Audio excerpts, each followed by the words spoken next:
प्रकाश जी, अर्जुन भाई मोरवाडिया जी, विक्रम भाई मदान जी, जो पार्लियामेंट में मेरे पास बैठते हैं, जीवन भाई कुंभरवादिया जी, पीसी खेतिया जी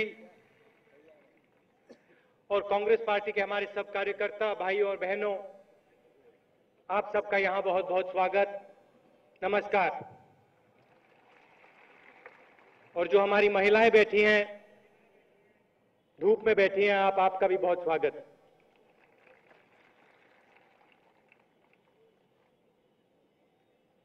आज जब मैं यहां आ रहा था तो मैं सोच रहा था कि गुजरात ने मुझे क्या दिया है। मैं आपसे कहना चाहता था कि गुजरात हिंदुस्तान का एक बहुत जरूरी प्रदेश है, मगर मैं आपसे पर्सनल बात करना चाहता था, कहना चाहता था कि गुजरात ने मुझे क्या दिया है। और मैं सोचा, 2-3 मिनट मैंने सोचा और फिर जो जवाब मुझे मिला मैं आपको बताना चाहता हूं। थोड़ा लंबा जवाब है।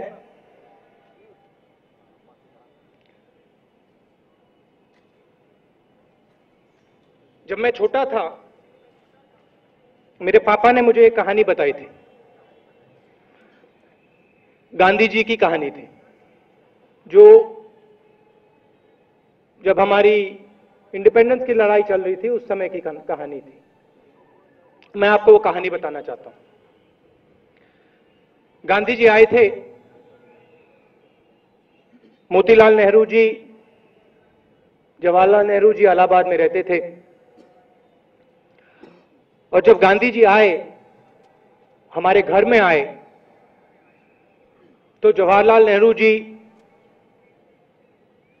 आंदोलन में जोरों से लग गए। मोतीलाल नेहरू जी को लगा कि भैया, मेरा जो लड़का है उसको गांधी जी ने अपने कामों में लगा लिया, आगे पीछे दौड़ रहा है, यहां नहीं आता है। अंग्रेजों ने जवाहरलाल जी को एक दिन अरेस्ट किया और वो जेल गए। और मोतीलाल जी के बीच और गांधी जी के बीच में थोड़ा टेंशन था कि भैया, मेरा बच्चा जेल में चला गया। रात का समय था, 4 बजे सुबह का समय था, मोतीलाल जी सो नहीं पा रहे थे, तो वो आनंद भवन के चारों ओर चक्कर काट रहे थे रात के समय। गांधी जी का कमरा था, लाइट बंद थी। उन्होंने अंदर देखा और देखा कि गांधी जी पलंग पे नहीं थे। बात समझ में नहीं आई, सोचा कि भाई गांधी जी कहां गए। अंधेरा था कमरे में, थोड़ा घूर के देखा मगर पलंग पे नहीं दिखे। उन्होंने लाइट चालू की और जब लाइट चालू की, एक कोने में गांधी जी उनको लेटे हुए दिखे। पलंग पे नहीं थे, जमीन पे थे। सर्दी का समय था। जब उन्होंने लाइट जलाई, गांधी जी जगे और मोतीलाल नेहरू जी ने कहा, भैया आप यहां क्या कर रहे हो, पलंग पे क्यों नहीं सो रहे हो। मोतीलाल नेहरू जी पलंग पे सो रहे थे उस समय। और गांधी जी उठे, उन्होंने कहा, देखो जवाहरलाल जेल में है, वो जमीन पे सो रहा है, इसीलिए मैं जमीन पे सो रहा हूं।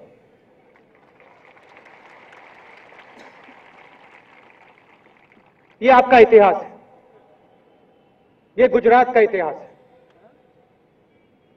गुजरात का मतलब ये इतिहास। और मुझे, अगर मेरा राजनीति में कोई गुरु है तो वो गांधी जी हैं। और मैं आपको थोड़ा समझाना चाहता हूं, लोग सोचते हैं भैया गांधी जी की विचारधारा पुरानी है, अब नहीं चलती, मगर मैं आपको समझाना चाहता हूं कि मैं इस विचारधारा को और उनको अपना गुरु क्यों मानता हूं। 8 साल से मैं राजनीति में हूं और हमारे सामने, राजनेताओं के सामने कठिन डिसीजन आते हैं, ये करें या वो करें। और अगर राजनेता को लंबी सोच रखनी है तो उनको अपने लिए नियम बनाने पड़ते हैं कि भैया ये मेरा नियम है, ये मेरा कानून है, और चाहे कुछ भी हो जाए मैं इसको नहीं तोड़ूंगा। क्योंकि अगर आपके पास नियम नहीं होंगे तो आपकी लंबी सोच हो ही नहीं सकती। और गांधी जी का नियम क्या था? बहुत सिंपल सा नियम था, आसान कानून था। और उनका यह कानून था कि हिंदुस्तान के हर एक व्यक्ति को, सिर्फ हिंदुस्तान नहीं पूरी दुनिया के हर एक व्यक्ति की आवाज सुननी चाहिए, चाहे वो गरीब हो, अमीर हो, लंबा छोटा, इस प्रदेश का, उस प्रदेश का, किसी धर्म का, किसी जात का। इज्जत हर व्यक्ति की आवाज की होनी चाहिए।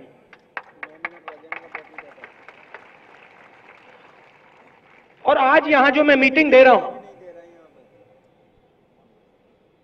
वो गांधी जी का काम है। अगर गांधी जी इस नियम को तब नहीं चलाते तो इस देश में लोकतंत्र नहीं आ सकता और यह मीटिंग नहीं हो सकती। यह गुजरात की देन है। गांधी जी की विचारधारा गुजरात की विचारधारा है। लोकतंत्र है देश में, आपका काम है, आपकी सोच, आपका देन। अब आप देखिए यूपीए की सरकार को देखिए, मनमोहन सिंह, सोनिया जी, बाकी जो हमारे मंत्री हैं, और हमारे प्रोग्रामों को देखिए।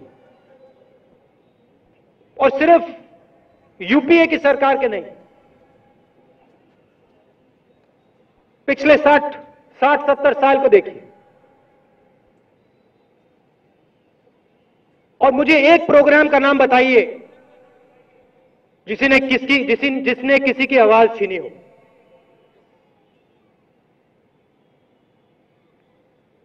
बैंक का नेशनलाइजेशन किया,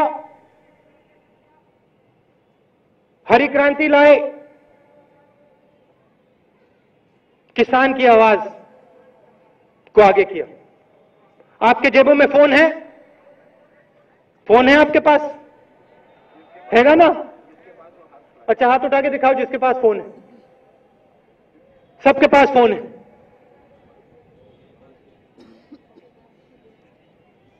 कंप्यूटर क्रांति का काम, टेलीकॉम का काम राजीव गांधी जी ने और सैम पिट्रोडा जी ने किया है।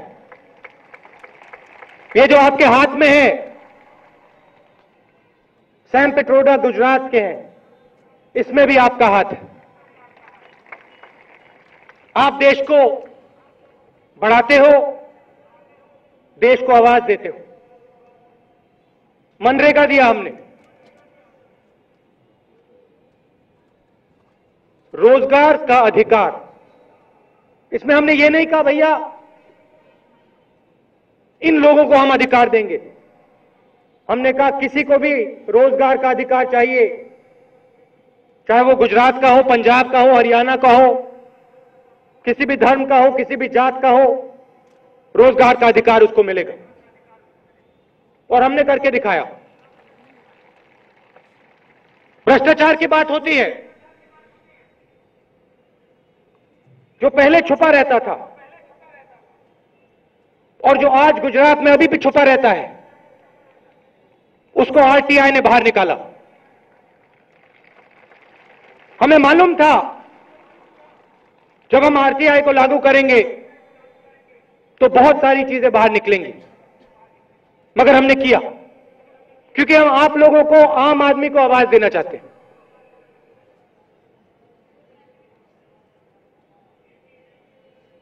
आदिवासियों के लिए उनकी जमीन वापस दी, उनको आवाज दी। भोजन के अधिकार की बात हो रही है। हर व्यक्ति को हम भोजन देने वाले हैं। क्यों? क्योंकि हम जानते हैं कि आप लोग इस देश की शक्ति हो। आम आदमी, गरीब अमीर, मगर आप सब इस देश की शक्ति हो, इस प्रदेश की शक्ति हो।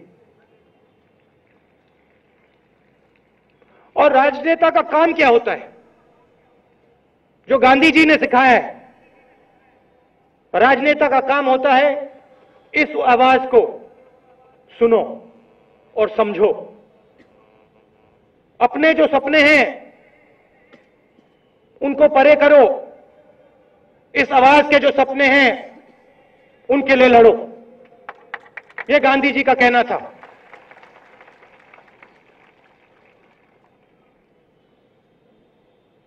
गुजरात में आम आदमी की आवाज नहीं चलती है। आपकी जो सरकार है और आपके जो चीफ मिनिस्टर हैं, आपकी आवाज को नहीं सुनना चाहते हैं। वो सिर्फ अपनी आवाज को सुनना चाहते हैं। उनके सपने हैं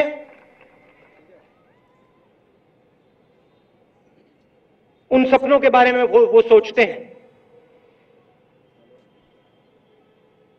सच्चा राजनेता जो होता है वो आपके सपनों को अपना सपना बनाता है और वो अपनी आवाज को शांत करता है और आम आदमी की आवाज, गरीब की आवाज, कमजोर की आवाज को बढ़ाता है, सुनता है इस आवाज को। जब गांधी जी उस कमरे में लेटे थे, वो अपनी आवाज नहीं सुन रहे थे। वो जवाहरलाल नेहरू और उन हिंदुस्तानियों की आवाज सुन रहे थे जो जेल में लेटे हुए थे। राजनेता का यह मतलब होता है।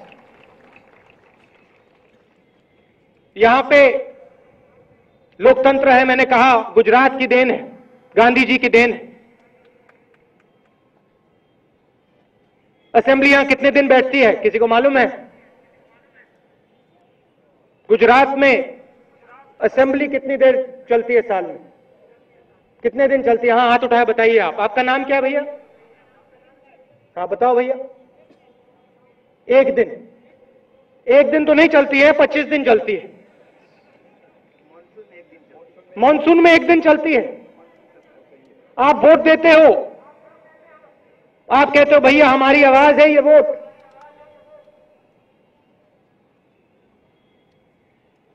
और असेंबली हैगा? क्यों नहीं है? क्यों नहीं है? क्योंकि यहां आपकी आवाज नहीं सुनाई देती है। आपकी आवाज यहां सुनाई नहीं देती है। यहां सिर्फ एक आवाज सुनाई देती है, सिर्फ एक आवाज सुनाई देती है गुजरात में। आरटीआई में 14,000 एप्लीकेशन पेंडिंग है। क्यों पेंडिंग है? क्योंकि आपकी आवाज नहीं सुनाई देती है। भ्रष्टाचार छुपा हुआ है, बंद कमरों में है, उसको बाहर लाना है, मगर नहीं, एप्लीकेशन नहीं लिए जाएंगे। और शक्ति आपकी आवाज में है। शक्ति किसी एक व्यक्ति में नहीं होता है।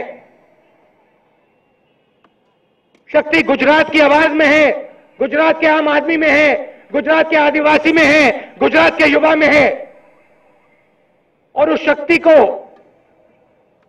दबाया जा रहा है। बहुत अच्छी मार्केटिंग होती है, गुजरात चमक रहा है, आप मुझे बताइए, यहां पानी कितना मिल रहा है? कितना मिल रहा है? बताइए एमपी साहब, कितना मिलता है? हर तीसरे दिन पानी मिलता है 25 मिनट। हर तीसरे दिन मिलता है 25 मिनट पानी। मगर मार्केटियर कहते हैं भैया गुजरात चमक रहा है।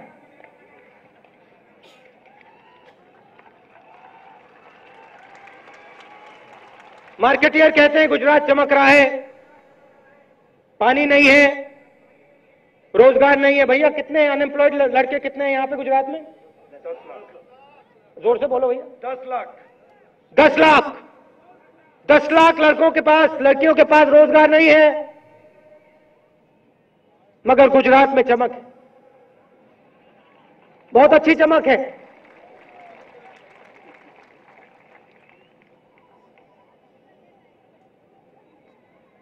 चुनाव का समय है,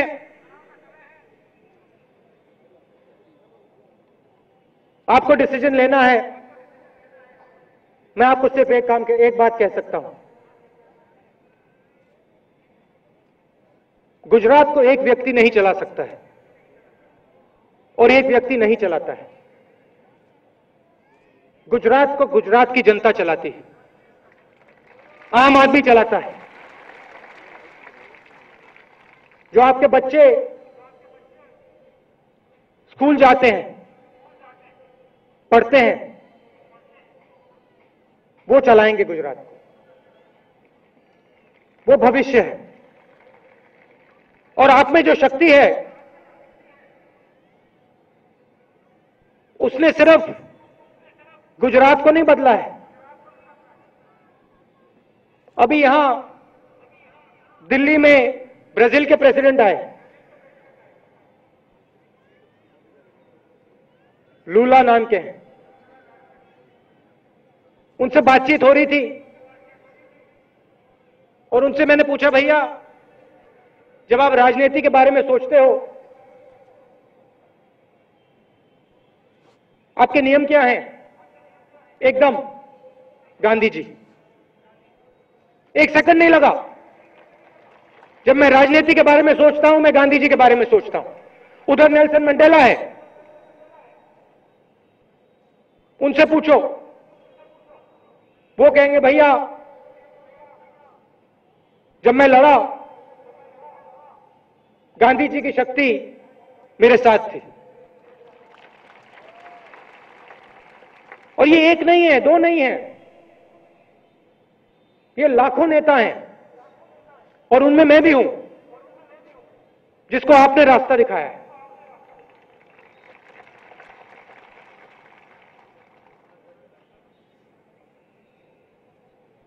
आप दूर दूर से आए, इसके लिए मैं आपका बहुत धन्यवाद करना चाहता हूं। नमस्कार, जय हिंद।